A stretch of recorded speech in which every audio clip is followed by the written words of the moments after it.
नमस्कार सभी दर्शकों श्रोताओं को प्रारब्ध की तरफ से। और मैं व्यालोक, हमारे साथ हैं पुष्कर दादा।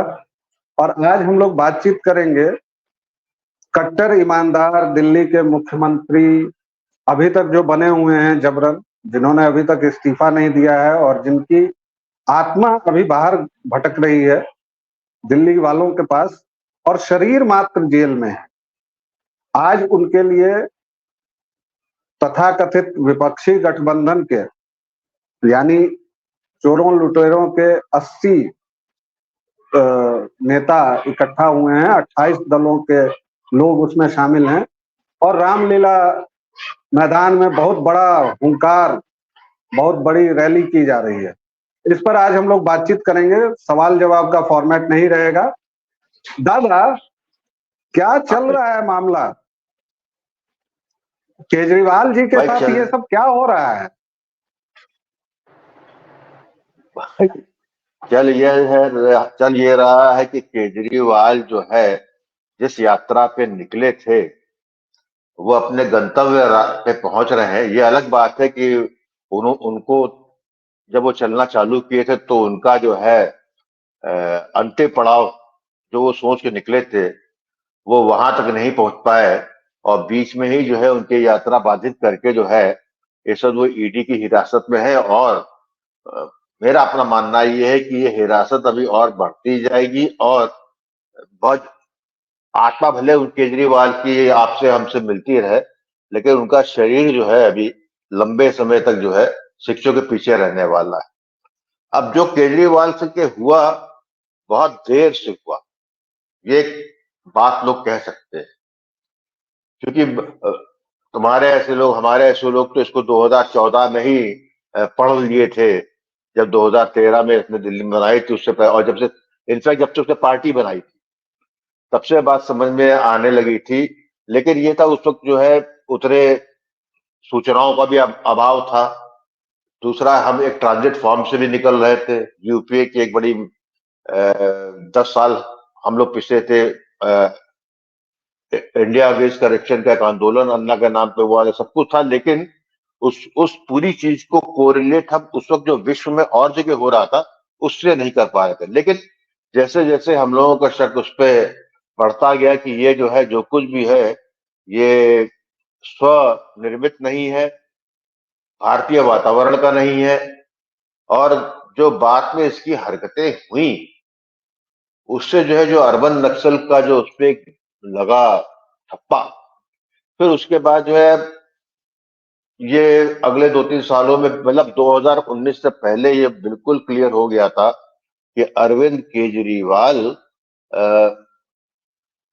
जो भी है, जो भी एंटिटी है, जो भी परसेप्शन है, जो भी विचारधारा है या जो भी नियत है, वो जो है आत्मनिर्भर भारत की निशानी बिल्कुल नहीं है, स्वदेशी बिल्कुल नहीं है। यहाँ दादा एक सेकंड के लिए रोक रहा हूं आपको। आपने जो स्वनिर्मित नहीं है यह जो बात कही, यह तो अब 2019 में तो आप जैसे लोग जो डीप स्टेट की बात जानते हैं, करते हैं, या जो उसमें लगे हुए हैं कुछ एक लोग ही जानते थे। लेकिन अभी जो पिछले 4-5 दिन से हो रहा है उसने तो बिल्कुल साफ कर दिया है कि केजरीवाल जी किन शक्तियों की उपज हैं, कहां से उनको फंडिंग हो रही है, कहां से बैकिंग हो रही है। वरना आप देखिए कि इस देश में लालू प्रसाद जब गिरफ्तार हुए थे तो वो रिक्शा पर बैठ के गए थे और उनके साथ जो जन समर्थन था, बिहार की जो आबादी थी उस समय, वो दिल्ली जो एक नगर निगम है, बहुत बड़ा, अगर उसको कह दे तो कवोटेड नगर निगम है, वो राज्य भी नहीं है और केंद्र शासित प्रदेश है, उसकी उतनी जनसंख्या भी नहीं है। तो लालू प्रसाद जब गिरफ्तार हुए, हालिया हेमंत सोरेन जब गिरफ्तार हुए, या साउथ में जब जहां लोग आत्महत्या तक कर लेते हैं अपने नेताओं के मरने पर या होने पर, जयललिता गिरफ्तार हुई, करुणानिधि को पुलिस ने टांगा था रातों रात, तब ये सब कुछ नहीं हुआ। लेकिन अभी जर्मनी को चिंता हो गई, अमेरिका को चिंता हो गई, और तो संयुक्त राष्ट्र को चिंता हो गई कि भारत में ठीक ठाक सब मामला चल रहा है या नहीं चल रहा है। मैं चाहूंगा कि इस पर आप विस्तार से बताएं कि भाई अचानक से ये सारे जो पश्चिमी पुरोधा हैं, इनको भारत के लोकतंत्र में इतनी क्या दिलचस्पी हो गई, कांग्रेस के अकाउंट फ्रीज होने पर क्या दिलचस्पी हो गई, और कांग्रेस और केजरीवाल का आपसी जो संबंध है वो क्या है, और बाकी संयुक्त राष्ट्र तक बात चली गई एक नगर निगम के प्रशासक के मेयर लिए, मेयर के लिए। ये क्या मामला है? अब इसमें थोड़ा जो है फिर पुराने इतिहास में जाना पड़ेगा और समझना पड़ेगा कि पिछले 20 साल में क्या परिवर्तन पूरे विश्व में आया और या भारत में आया और किस तरह से वाकई चीजें गढ़ी जाती हैं और होती। ये तो बड़ा ही मैं कहूंगा कि ये जो केजरीवाल के गिरफ्तारी के बाद जर्मनी, अमेरिका, यूनाइटेड नेशन से जो आवाजें आई, तो उससे जो है कम से कम भारतीय जनमानस में एक कौतूहल हुआ, एक बड़ा स्वाभाविक प्रश्न उठा कि इससे पहले भारत में कितने ही मुख्यमंत्री या कितने ही लोग जो है जेल गए, लेकिन कभी भी अंतर्राष्ट्रीय फोरम से उस पर कभी कोई प्रश्न नहीं लगा, ना उसके बारे में पूछा। अभी हाल की घटना में ऐसे हेमंत सोरेन का ही नाम लिया है, तो इनसे पहले वही गिरफ्तार हुए हैं, लेकिन कोई भी कहीं से भी कोई हल्ला नहीं हुआ। लालू प्रसाद यादव जो है, जो कि करप्शन के ऑप्टिमम माने जाते हैं, जंगल राज के बिल्कुल पर्यायवाची थे, लेकिन और उनके संग उनका एक जन समर्थन भी था लालू यादव का, उसके बाद भी कहीं से भी कोई हल्ला नहीं हुआ। ऐसी क्या बात है अरविंद केजरीवाल में कि ये अंदर जाता है और अंदर जाते ही जो है वो भी अभी कोई सजा भी नहीं हुई है, अभी पुलिस में भी नहीं गया है, ईडी ने उसको डिटेन किया फॉर इंट्रोगेशन कह लीजिए उसको या पूछताछ की, लेकिन पेट में दर्द सबके चालू है। देखिए ऐसा है कि मैं 2014 से यही कहता रहा हूं कि हम भारतीयों को, या राष्ट्रवादी भी हैं जो लोग हैं, ये जो भारत को बहुत प्रेम करते हैं, वो भारत को बहुत ज्यादा ओवर रेट करते हैं। Over rate in the sense करते हैं कि हम बड़े शक्तिशाली हैं, हम किसी का जवाब दे देंगे, हम सक्षम है किसी को डिनाई करने में, हम इंटरनेशनल प्रेशर को हम किसी को भी मना कर सकते हैं। ये सब हमारे में यूफोरिया जो है 2014 से पहले ही था हमेशा।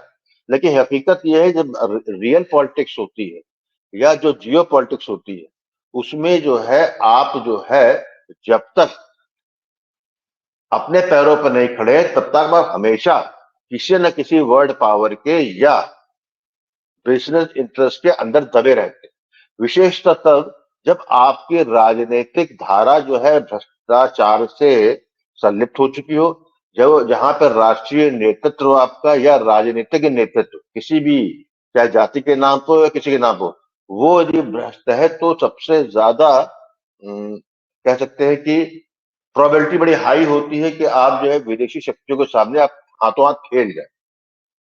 ये मैं आगे और एक्सप्लेन करूंगा कि कहां पे ये है मामला।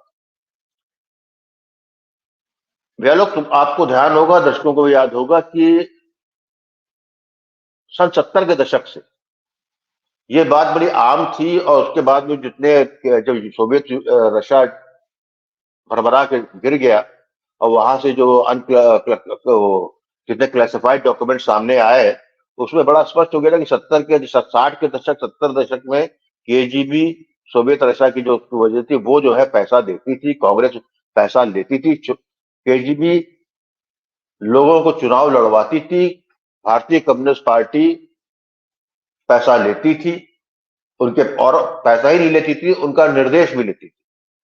यहां तक कि 1975 में जब आपातकालीन इंदिरा गांधी ने लागू की है, उस वक्त शायद भूपेश गुप्ता थे उसके कम्युनिस्ट पार्टी के, उस वक्त जो है ब्रेजनेव थे जनरल सेक्रेटरी सोवियत रशिया के। तो इंदिरा गांधी को मालूम था कि आपातकालीन की जब हम घोषणा करेंगे तो अंतर्राष्ट्रीय दबाव आएगा, तो सबसे पहले जब तक ग्रीन सिग्नल, इंदिरा गांधी स्वयं उनके गई थी, भूपेश गुप्ता के, मैं नाम शायद गलत बोल रहा हूँ, भूपेन्द्र गुप्ता या भूपेश गुप्ता, वो थे कम्युनिस्ट पार्टी के जनरल सेक्रेटरी। उन्होंने बात कराई थी लेनॉर्ड ब्रेजनेव से। जब ब्रेजनेव ने ग्रीन सिग्नल दे दिया, तब इंदिरा गांधी ने भारत में आपातकालीन की घोषणा की, दस्तखत की। तो मेरा कहने का मतलब कि हम तब से कॉम्प्रोमाइज हैं। उसके बाद जो है आपको फिर 80 के दशक में अचानक इंदिरा गांधी की हत्या हो जाती है। तो अनशेड्यूल नॉर्वे गए थे राजीव गांधी और सोनिया गांधी, और अनशेड्यूल जो है उनकी यात्रा जो है नॉर्वे से आते वक्त जो है वो मॉस्को उतर गए थे। क्योंकि ये उस वक्त ये था कि राजीव गांधी का क्या पता नहीं लग रहा था। राजीव गांधी पॉलिटिकल नहीं थे, उन्हें कितना अपने फैमिली का इनहेरिटेंस के बारे में उनको आइडिया था नहीं था। वो जो है सोवियत रशा उनको बड़ा ही फूंक फूंक के देख रहा था, ज्यादा उनको हाथ नहीं लगा रहा था। लेकिन वो जो अनशेड्यूल मीटिंग हुई थी, मॉस्को में उतरे थे सिर्फ एक रात के लिए, वो सिर्फ जो है ये राजीव गांधी ये एश्योर करने गए थे कि जो व्यवस्था मेरी मां के समय से चल रही थी वो व्यवस्था अभी भी चलती रहेगी और आप भी वैसे ही व्यवस्था बनाए रखिए। लेकिन ये 90-91 के बाद जो है जब सोवियत रशा टूटा और उसके बाद जो है बोरिस येल्त्सिन वहां पे आए, वो अमेरिकन CIA कह लीजिए या स्टेट डिपार्टमेंट उसके उसमें चले, प्रभाव में चले गए, तो वो 10 साल का पीरियड इंडिया आउट हो गया हर चीज से। जब सोवियत चला गया तो जो राजनीतिक नेतृत्व भारत का शासन कर रहा था, जो उस वक्त जो है भारत में अस्थिरता का दौर था, उसमें अमेरिका पहली बार अंदर घुसा। डीप स्टेट, डीप स्टेट क्या है इसको समझिए। डीप स्टेट मतलब है कुछ लोगों का ऐसा समूह जो कि पूरे विश्व में पिछले 300-400 वर्ष से अलग अलग नाम से राज करते रहे।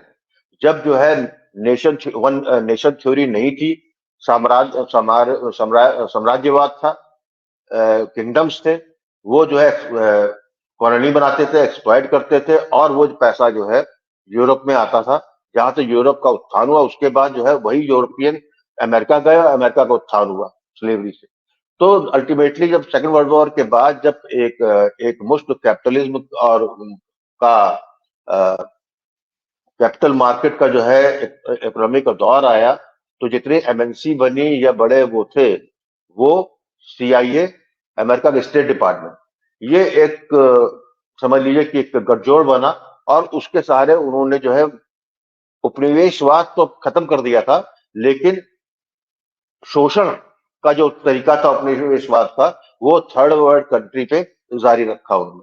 और उसमें जो है क्योंकि जी बताएं नहीं, आप जो कह रहे थे उसी में मैं जोड़ रहा था कि उपनिवेशवाद उन्होंने अपने हिसाब से खत्म किया था, लेकिन ब्रिटेन ने जिस तरह हम लोगों का खून चूसा, उसके बाद अमेरिका ही वो मुल्क बना जिसने पूरे अफ्रीका का खून चूसा, जिसने पूरे थर्ड वर्ल्ड कंट्रीज का खून चूसा, और जिसके बल पर वो पूरी दुनिया में हुकूमत करता रहा।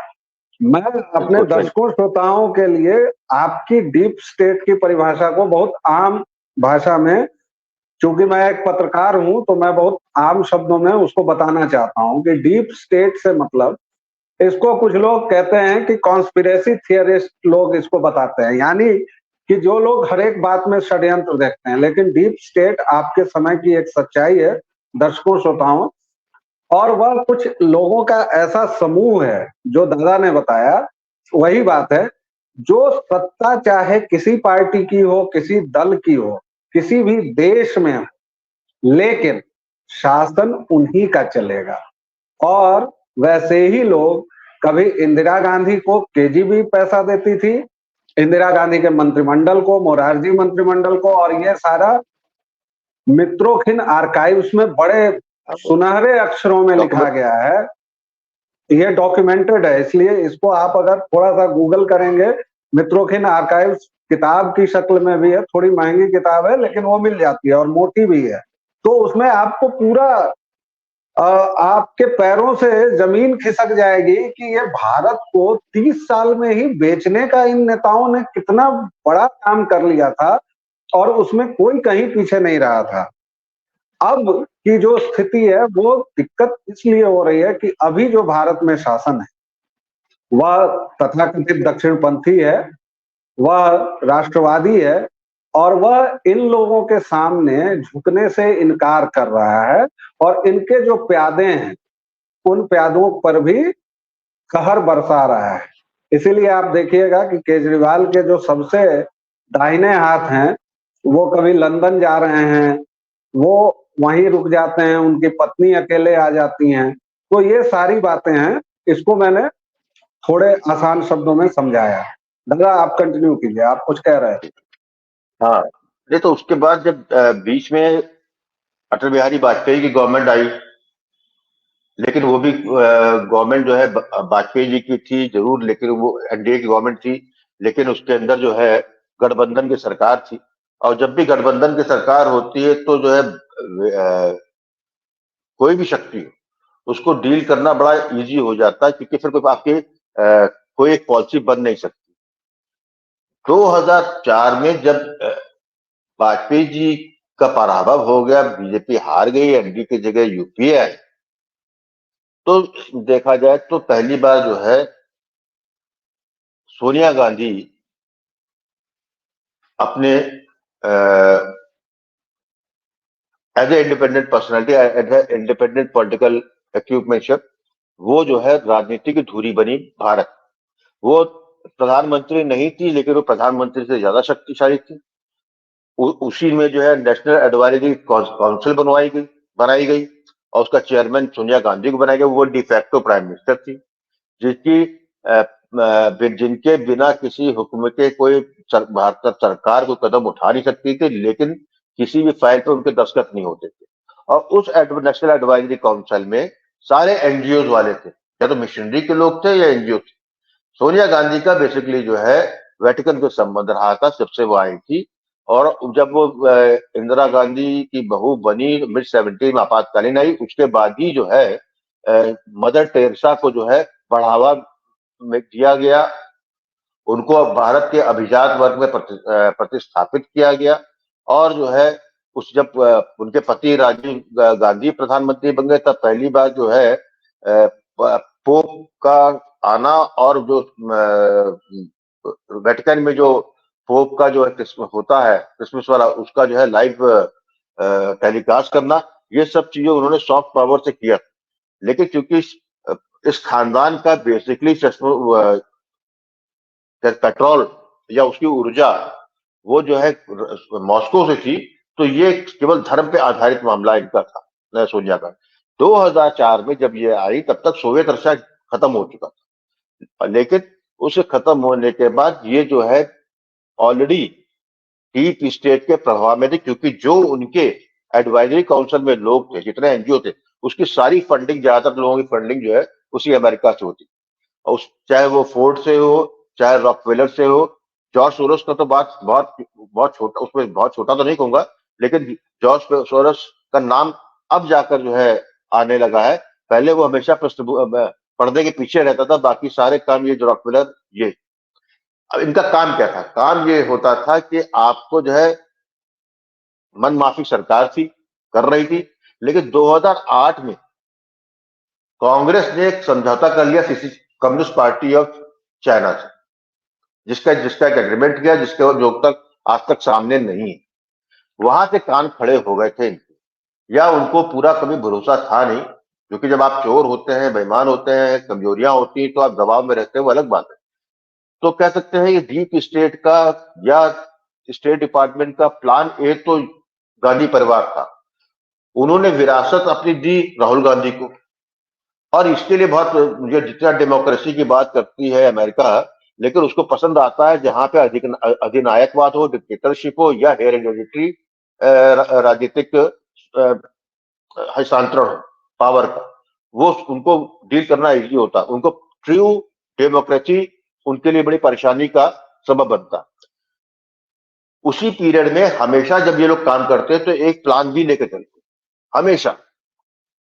उस प्लान बी में जो है 2002 में केजरीवाल की एक एनजीओ थी जो कि रजिस्टर्ड नहीं थी, दैट वाज कॉल्ड परिवर्तन।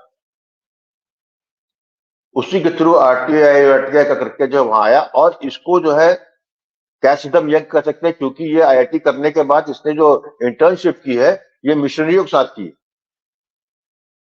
इसने। इसलिए जो है मुझे तो कई बार लगता है कि ये हिंदू है ही नहीं, ये क्रिप्टो क्रिश्चियन जो मदर मदर टेरेसा के साथ भी इसने बहुत काम किया है, और इसके किया। ऊपर हमेशा आरोप लगते हैं। और ये आप बोल ही रहे थे, मैं उसको पूरा कर देता हूं कि ये क्रिप्टो क्रिश्चियन है, ऐसा बहुत तेरे लोगों का मानना है, क्योंकि इसकी जितनी नीतियां हैं वो सब की सब सनातन और हिंदू विरोधी हैं। बिल्कुल जी, इसीलिए इसको 2005 में इसको मैगासे पुरस्कार दिलवाया गया। मैगासे परिवार आप जानते ही हैं कि वो भी जो है फोर्ड और रॉकफेलर द्वारा ही प्रायोजित है। अच्छा, प्रायोजित एक उसमें दादा और बात थी कि उसमें जितने लोग थे, वो अरुणा रॉय हो या फिर जो भी लोग थे, वो सब एनजीओ वादी। और आपने उसमें एक ये बताया कि अमेरिका को चाहिए अधिनायकवादी या जो भी उनके एक व्यक्ति, क्योंकि एक व्यक्ति से डील करना आसान होता है, पूरी सरकार से डील करने के लिए आपको पैसा भी ज्यादा लगेगा, हो सकता है उसमें से कोई विद्रोही भी निकल जाए, कोई बागी हो जाए। इसीलिए वो अफ्रीका में बनी बनाई सरकारों को बिगाड़ते भी हैं, बनी बनाई सरकारों को गिरा भी देते हैं। अफगानिस्तान को उन्होंने बर्बाद कर दिया, इराक को बर्बाद कर दिया, और उसके बाद वहां से चले गए। आज अफगानिस्तान देख लीजिए कि अफगानिस्तान का क्या है, और अफगानिस्तान में ठीक ठाक प्राकृतिक संसाधन है। जहां जहां गए भाई, चाहे अमेरिका, चाहे अफगानिस्तान हो, चाहे इराक हो, चाहे सीरिया हो, चाहे लीबिया हो, जहां जहां इनको करना पड़ा। तो जब मेगासिस को पुरस्कार मिल गया तो ये प्लान बी में इसको लेकर रहा। चाइना से जब क्लोज हुआ, गांधी परिवार हुआ, तो थोड़ा संकित था, लेकिन क्योंकि ये लोग जानते हैं कि किसी भी चीज को खड़ा करने के लिए एक टाइम लगता है, एकदम से कोई चीज नहीं होती। तो बेसिकली प्लान ए में तो गांधी परिवार ही और कांग्रेस ही थी इनकी। और क्योंकि राजनीतिक विरासत राहुल गांधी को 2014 से पहले दे दी गई थी, तो इसीलिए आपको ध्यान होगा कि पहले तो अन्ना हजारे वाला जो है इंडिया अगेंस्ट करेक्शन कराया गया, एक मूवमेंट खड़ा हुआ। हाँ, और ये जो मूवमेंट खड़ा हुआ उस वक्त हमको समझ में नहीं आ रहा था। इसी तरह के मूवमेंट अरब स्प्रिंग के नाम पर जो है मिडिल ईस्ट में करके सत्ता बदली जा चुकी थी। इसी तरीके का यही प्रक्रिया के अनुसार जो है आपका जो ईस्टर्न यूरोप है वहां सरकारें बदली गई। तो इन्होंने जो है किया, और लेकिन वहां पे एक चीज हो गई।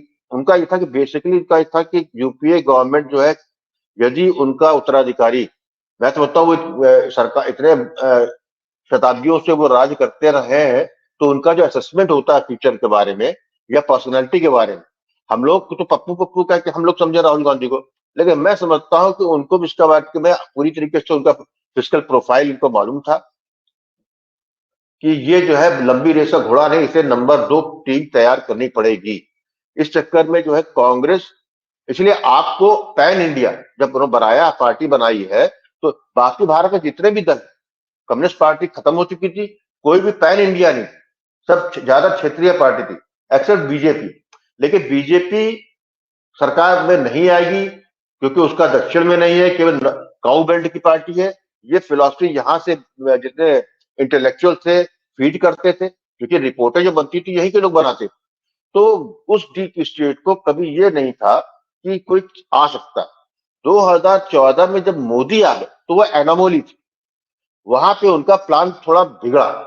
वो एनोमली ये थी कि उनको लग रहा था कि यूपीए का एक टेन्योर और आएगा, यदि प्लान ए में चल गया। लेकिन तब तक जो है चाइना से भी इनको प्रॉब्लम अमेरिका में स्टार्ट हो गई थी। उनका ये डिसीजन हो गया था कि चाइना को जो है अगले नेक्स्ट डिकेड में हमको जो है चाइना को डाउन करना है, और चाइना को डाउन तभी कर सकते हैं जब हम भारत को चाइना से भिड़ा दें।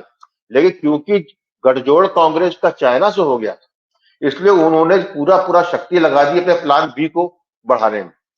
प्लान बी में अरविंद केजरीवाल की आम आदमी पार्टी, उसने जो है इमेजिनेशन, अच्छा उसमें क्या साथ साथ किसने दिया, आपका दिल्ली का जो पूरा अभिजात वर्ग, जिसे हम लूटियंस कहते हैं, जिसे हम खान मार्केट गैंग कहते हैं, या नोएडा का स्टूडियो बोलते हैं, न्यूज स्टूडियो बोलते हैं, कोई भी इस चीज से कह सकता हूं कि कोई भी न्यूज मीडिया हाउस इस अपराध से खाली नहीं है कि उस पीरियड में उन्होंने आंख बंद करके पैसे पे किसी पे भी जो है अरविंद केजरीवाल को ही प्रोजेक्ट किया, किसी और को नहीं किया पूरे 13-14 में।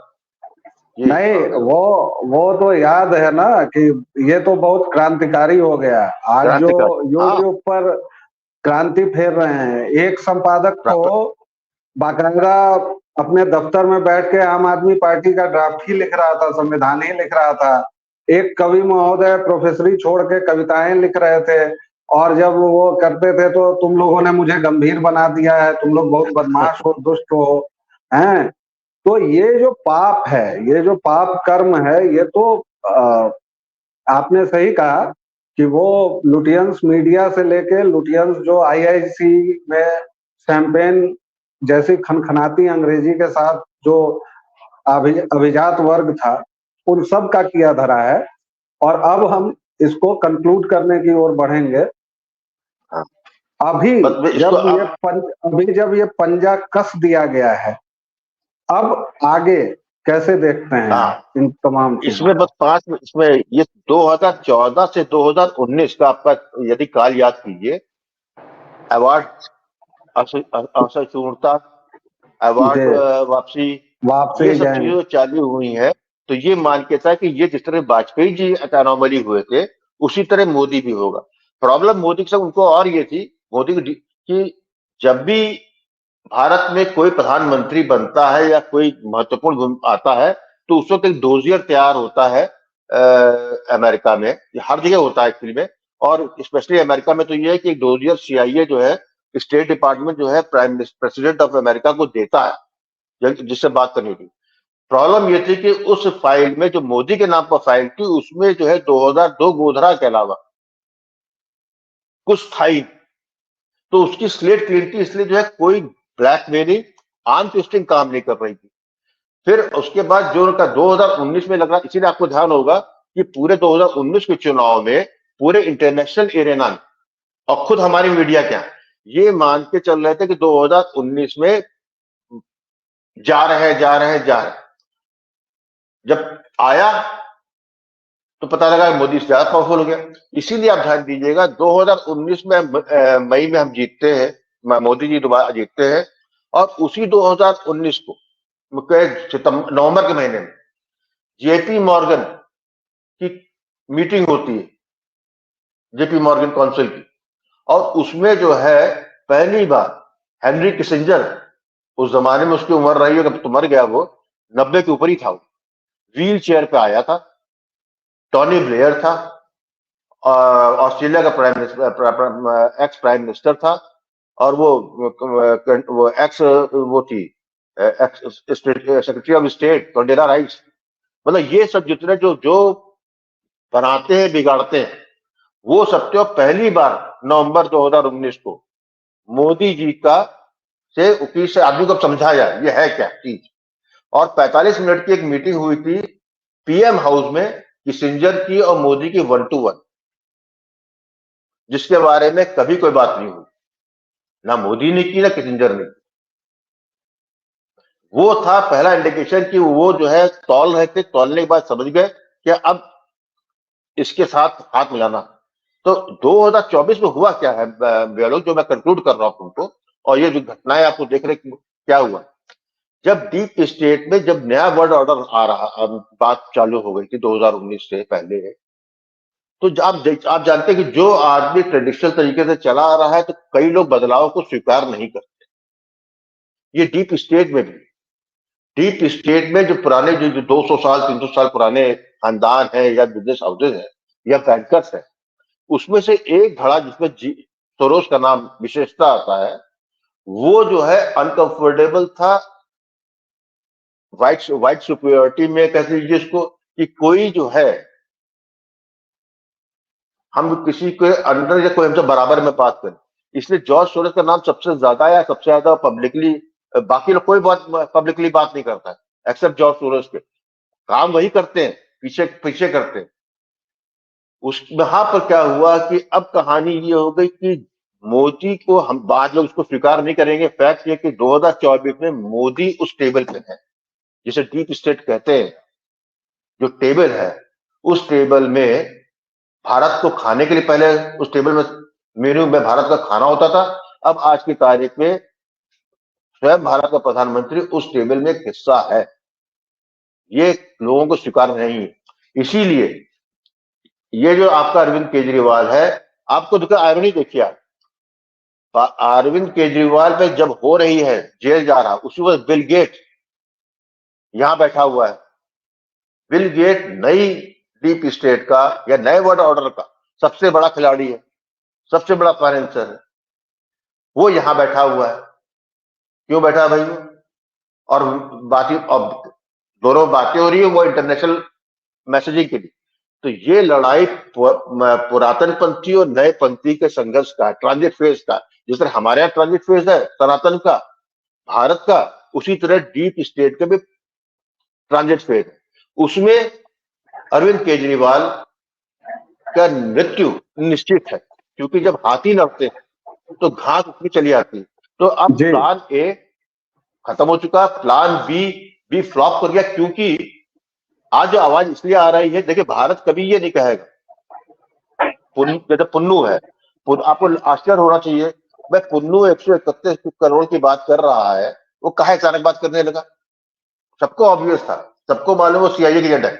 लेकिन भारत की सरकार या एक्सटर्नल मिनिस्ट्री कभी ये नहीं कही कि पुन्नू जो है अमेरिकन नेशनल है, कभी नहीं कही। जानते उसको यूज करेंगे बैकडोर डिप्लोमेसी में, आर्म ट्विस्टिंग में, निगोशिएशन में। इसीलिए उनका डर क्या है? जर्मनी में क्या है? ध्रुव राठी के नाम सुने ही होंगे आप तो अच्छी तरीके से। ध्रुव राठी कहां बैठा है? जर्मनी में बैठा हुआ है। आज का बैठा हुआ है, उसकी बीवी जर्मन है, इसलिए जर्मनी बोल रहा है। जर्मनी आपका शुरू से आपका जो एक फाइनेंशियल रूट जो आया था, फिर जर्मनी आया, इसलिए सबसे पहले आवाज जर्मनी किया। अमेरिका का इसलिए आया कि अमेरिका में इन्वेस्टमेंट किया भाई 20 साल का, तकलीफ होती है।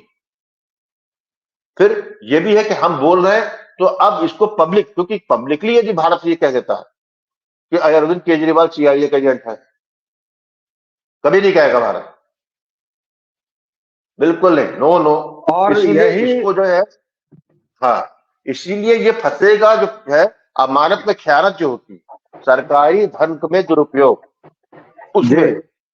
और ये जो बोले। पूरी बातचीत हुई, उसको जो आपने कहा उसको मैं 2 लाइन में समअप कर रहा हूं, क्योंकि हम लोगों ने बातचीत करते करते हमें पता भी नहीं चला कि हम लोग काफी समय से बातचीत कर रहे हैं। बहरहाल इसको मैं 2 लाइन में ऐसे समअप करता हूं कि आपने जो बात कही कि पहले भारत नाम का एक केक था जिसको डीप स्टेट खा रहा था, उसके बाद भारत का प्रधानमंत्री अब उस टेबल पर पहुंच चुका है जहां वो पूरा केक रखा हुआ है और वो कह रहा है कि अब इसको नहीं खाने दूंगा, बाकी जगह जो है उसमें मुझे लॉयंस शेयर चाहिए। और इस बात का एक ताजा तरीन प्रमाण है कि द इकोनॉमिस्ट, जो बहुत ही नोटोरियस है पत्रिका है, उसने अभी 3 क्विंटल मोदी की प्रशंसा की है और कहा है कि तीसरी बार मोदी सरकार आ रहा है और भारत में तीसरी बार मोदी सरकार बन रही है। दर्शकों और श्रोताओं, ये विषय ऐसा है और इतने रहस्य हैं, इतने गुंजलक हैं और दादा इसकी खान है, तो मैं जानता हूं कि 30-32 मिनट में इसको समेटना बहुत मुश्किल था और इस पर कभी और भी चर्चा होगी, लेकिन फिलहाल हम दोनों को दीजिए इजाजत। दादा बहुत बहुत धन्यवाद, आपने मुझसे बातचीत की, और दर्शकों श्रोताओं सभी आपको जय सिया राम।